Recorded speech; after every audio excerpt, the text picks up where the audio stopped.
Everyone, आज हम कर रहे हैं legal right and duties of jurisprudence. ये एक इम्पॉर्टेंट टॉपिक है आपका जूरिस्प्रूडेंस का। Introduction. The law protect the legal right of every citizens by being a citizens of the country the people are giving the legal right. It is the duty of every individual to protect the right of every individual. यानी एक country के citizens होने के नाते हर एक इंसान के पास एक लीगल राइट होते हैं और हर एक इंडिविजुअल का ड्यूटी बनता है कि वो प्रोटेक्ट करे हर एक इंडिविजुअल के राइट को। मीनिंग पे आ जाते हैं तो in general word it means that the action which is permitted by the law is called legal right, or the act which is recognized or protected by the state is called legal right। यानी ऐसे action जो कि permitted है law के द्वारा या ऐसे act जो रिकॉग्नाइज्ड और परमिटेड है स्टेट के द्वारा, उनको हम लीगल राइट बोलेंगे। अकॉर्डिंग टू सेलमेंट क्या है? Interest which is protected and recognised by the rule of law. यानी ऐसे इंटरेस्ट जो कि प्रोटेक्टेड है या रिकॉग्नाइज्ड है बाय रूल ऑफ लॉ के, उनको हम क्या बोलेंगे? Legal right. It is an interest which has its duty and disregard of which is wrong. Essential condition of legal right. According to Selman, there are 5 essential conditions that need to fulfill। यानी legal right के लिए उन्होंने 5 आपके essentials बताए हैं salmon ने। First आपका बोला है A, the person of inheritance subject of right. तो यह ए आपका क्या दिया हुआ है? द पर्सन ऑफ इनहेरिटेंस यानी सब्जेक्ट ऑफ राइट। बी है आपका सब्जेक्ट ऑफ ड्यूटी या the person of incidence. C आपका है कंटेंट और सब्जेक्ट मैटर भी बोलते हैं इसको। डी है आपका the object of legal right और ई आपका है टाइटल ऑफ लीगल राइट। अब ये है क्या, वो समझ लेते हैं। द पर्सन ऑफ इनहेरिटेंस या सब्जेक्ट ऑफ राइट कैसे बोलेंगे? He shall be the person who is the owner of the right. He is the subject of legal right, such as person is called a person of inheritance। Example के लिए देख लो, Y ने purchase की एक van T से जिसकी amount थी 20,000। अब जो वाई यहाँ पे है ये क्या है? सब्जेक्ट ऑफ राइट है या पर्सन ऑफ इनहेरिटेंस है। ठीक है, यानी ऐसा पर्सन जो ओनर ऑफ राइट है। ठीक है, उसके बाद बी पे आ जाते हैं। The subject of duty, the person of incidence. It is the duty of another person or persons to respect the recognize the right of the person। Shall a person who has a legal duty is called a person of incidence। तो ऐसे person को क्या बोलेंगे? Person of incident या subject of duty. Example के लिए देख लीजिए, अब क्या है? A has a legal right against B, then जो बी की क्या होगी? ड्यूटी होगी respect to right of A. तो यहाँ पे क्या है? बी क्या आपका? बी क्या हो जाएगा आपका? सब्जेक्ट ऑफ ड्यूटी या पर्सन ऑफ इंसिडेंस। उसके बाद आपका आता है कंटेंट और subject matter of legal right. The subject matter of legal right is an essential element. It deals with the subject matter of the legal right. It is related to do something or refrain from doing certain acts of forbearance. It obligate the person to forbear or act in favour of the person possessing a legal right and he can exclude another. Object की बात करें तो object of legal right में क्या आएगा? Thing और object over which the legal right is exercised. यानी purchase की है हमने कार टी से, मान लो 20,000 या 1 लाख जो भी था, तो यहाँ पे जो कार है वो क्या है? ऑब्जेक्ट है इसका। Title of the legal right क्या होगा? Title of the process by which the legal right is vested or conferred in the person on the person. It is a certain event by which right is acquired from its previous owner. यानी वो जो आपका जो exchange हुआ है वो bye gift हुआ है या बाय विल हुआ है या जो भी है, जो ए और बी के बीच में जो हुआ है उसमें उसका टाइटल क्या है? तो ये आपका टाइटल के अंदर आ जाएगा लीगल राइट के। तो ये आपके एसेंशियल थे लीगल राइट के, जो कि सेलमेंट ने क्लासीफाई किए। अब लीगल राइट को लेके कुछ थ्योरीज दी गई है, जिसमें से कुछ थ्योरी हम यहाँ डिस्कस कर रहे हैं। सबसे पहले है विल या choice theory. Advocate by the jurists like Kant, Hegel or Hart states that a right protects the individual's will and freedom of choice। तो क्या है ये राइट जो प्रोटेक्ट करते हैं इंडिविजुअल की विल को या फिर फ्रीडम देते हैं चॉइस के लिए। अ person has right only if they can exercise control over it. Example transfer का है या इन्फोर्स का है। क्रिटिसिज्म कैसे देखिए? इन्फेंट और mentally ill person can not exercise will yet they hold right. यानी जो इन्फेंट है या कोई मेंटली इल है तो वो एक्सरसाइज नहीं है उनकी विल कर सकते, बट फिर भी उनके राइट है, तो ये इसका क्रिटिसिज्म था। देन आती है आपकी इंटरेस्ट या benefit theory, develop by Ihering, define a right as an interest protected by law. The function of law is to safeguard interests essential for individual and social well-being. For example, the right to life protect the interest of survival. Criticism क्या था अब इसका? Not every interest protected by law is a right. Some are duties. Some are duties. उसके बाद आई social engineering theory, Roscoe Pound की। Pound show right and duties as tool of social engineering. Right and are claims and duties are obligations that must be harmonized to balance competing social interest। यानी Roscoe pond क्या कहते हैं, जो कि आपका right और duties है वो टूल है आपके सोशल इंजीनियरिंग के। इसका एग्जांपल हम देख लेते हैं यहाँ पे। इंडस्ट्रियल लॉ में जो बैलेंस कर रखा है, एम्प्लॉयज़ के राइट्स भी है वहाँ पे विद एम्प्लॉय ड्यूटी के साथ, ठीक है। उसके बाद आती है आपकी प्योर थ्योरी ऑफ लॉ, जो कि केल्सन ने दी। Kelsen emphasises norms rather than interest or will.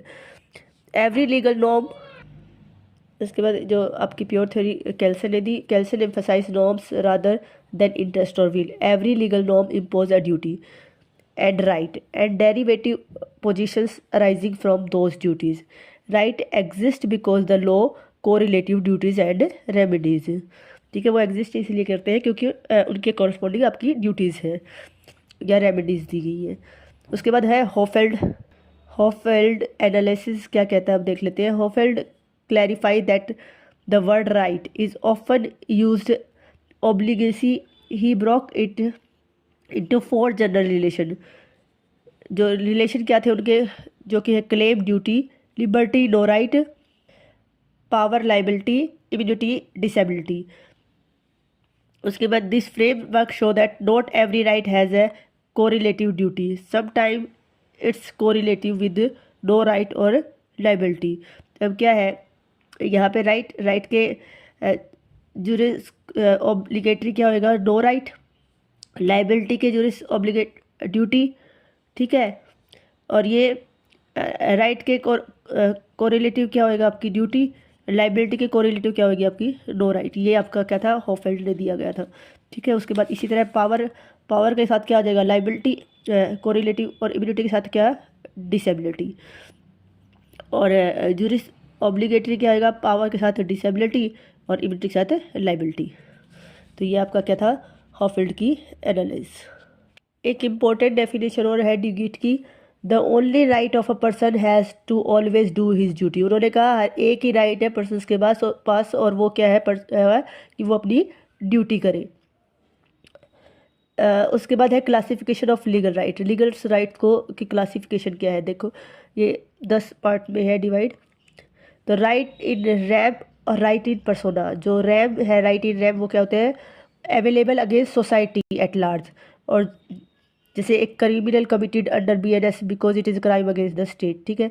Right in persona मतलब राइट जो आपके एक इंडिविजुअल के अगेंस्ट है, एग्जाम्पल ब्रीच ऑफ कॉन्ट्रैक्ट, ठीक है। पॉजिटिव राइट और negative right. A positive right क्या है, वो right when some action need to be done by the person who has a corresponding duty, यानी कॉन्ट्रैक्ट में जैसे होता है, ठीक है। उसके बाद negative right corresponding to negative duty, the person on whom such duty is imposed is restrained from performing certain act।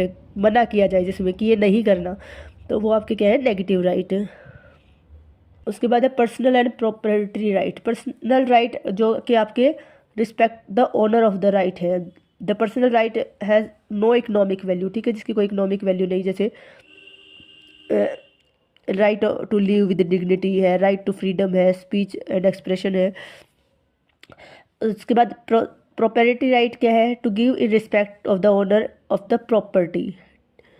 This rights have economically यानी वैल्यू है इसके, जैसे कि आपकी पेटेंट राइट है, राइट टू लैंड है, ये आपके क्या है, प्रॉपर्टी राइट के अंदर आते हैं। उसके बाद परफेक्ट और इनपरफेक्ट राइट। परफेक्ट राइट क्या है, protected and recognise by the law and suit can be instituted in the court, यानी जिसके अगेंस्ट आप कोर्ट में जा सकते हैं, वो आपके परफेक्ट राइट है। बट इनपरफेक्ट जहाँ पे आप जो कि प्रोटेक्टेड नहीं है बाय लॉ के द्वारा। यानी टाइम लिमिटेड जो आपका लोन होता है वो इस टाइप के कुछ एग्जांपल आपके हो जाएंगे, जैसे कि ए ने लोन लिया बी से, तो बी की ड्यूटी थी पे करना लोन को, तो ये क्या है, A has a perfect right to claim the loan amount.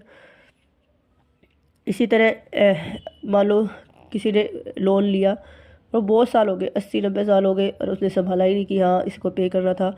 उसके बाद वो आता है, तो एक टाइम लिमिट बार था, वो टाइम लिमिट बार आपका बीत चुका, उसके बाद क्लेम कर रहे हो, तो वो आपका राइट ज़रूर है, बट वो अब इन्फोर्सेबल नहीं रहा, तो that is imperfect right.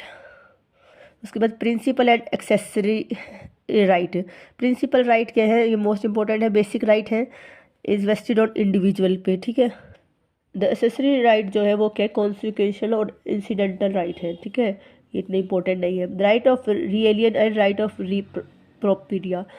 Right of re aliena क्या है, right available against the property of another person, जैसे राइट ऑफ ईजमेंट है। उसके बाद राइट ऑफ रीप्रोप्रिया, वो क्या है, खुद की प्रॉपर्टी पे राइट जो है, जैसे रिजल्ट ओनरशिप का जो है आपका, एब्सोल्यूट ओनरशिप का। उसके बाद कॉर्पोरियल और इनकॉर्पोरियल। कॉर्पोरियल ये दोनों ही आपके प्रोटेक्टेड बाय लॉ है, बट कॉर्पोरियल मतलब टेंजिबल ऑब्जेक्ट, और the object which can be seen, touch और परसीव्ड जो है।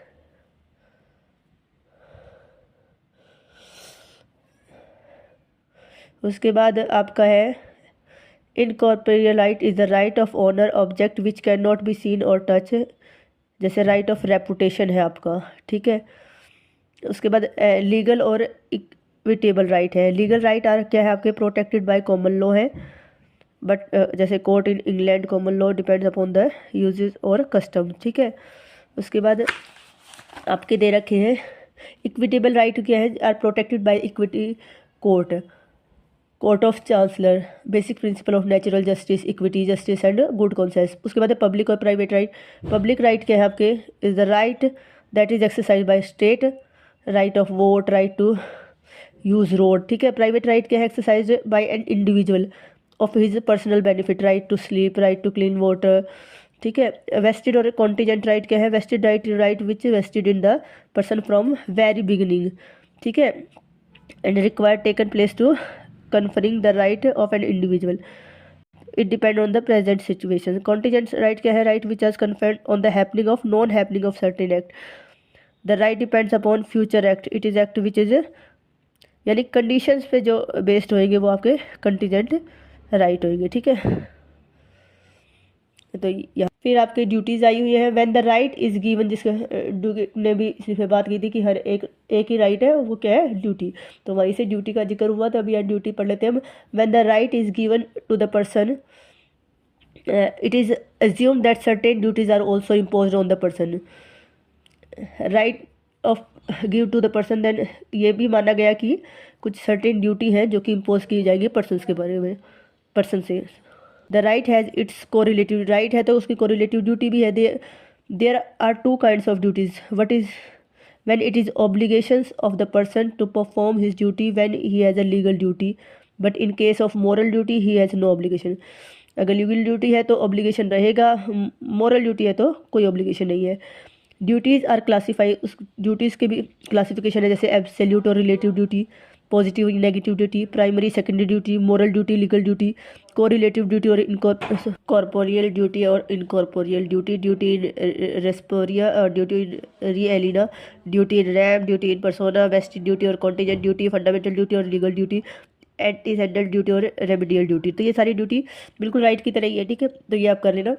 कंक्लूजन की बात, we can conclude that right and duties are coexisted in the word of Salman, it can be said that no right exists without the corresponding duty। कोई भी right exist नहीं करते हैं जब तक कि corresponding कोई duty ना हो। every duty of the person must be the duty towards some persons in whom the right is vested, and conversely every right must be against some persons upon whom the duty is imposed। तो यही था आपका right and duty का। I hope आप सबको समझ आया होगा। Please like share and subscribe.